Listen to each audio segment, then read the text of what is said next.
नमस्कार. आज मी तुम्हाला पोहेची भजी दाखवणार आहे. तर त्यासाठी लागणारं साहित्य आहे पोहे मी एकच वाटी घेतलेले आहे.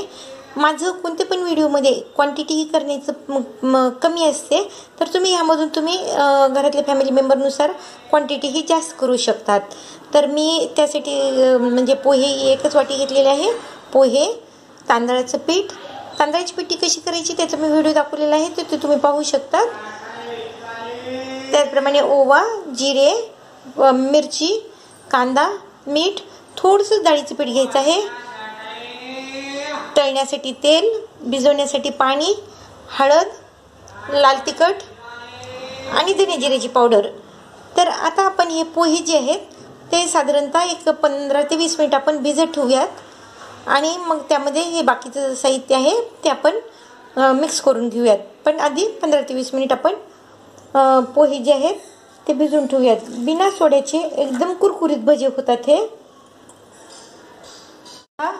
नंतर मीठ, ओवा, जिरे, डाळीचं पीठ वगैरे सर्व टाकलेलं आहे.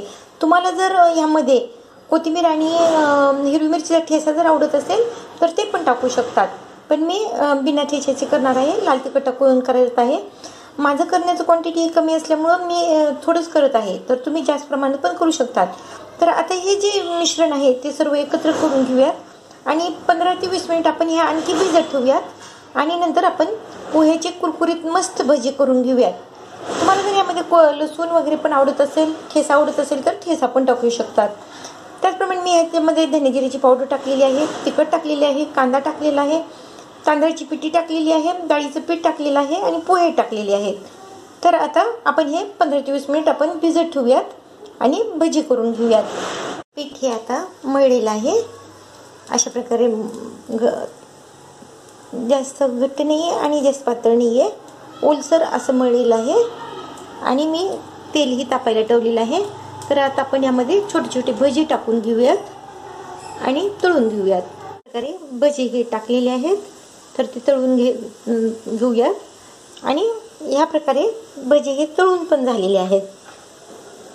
तर अशा प्रकारे होतात पोह्याची भजी. आणि आपण आता बाकीचे जे भजी आहेत ते पण तळून घेऊयात.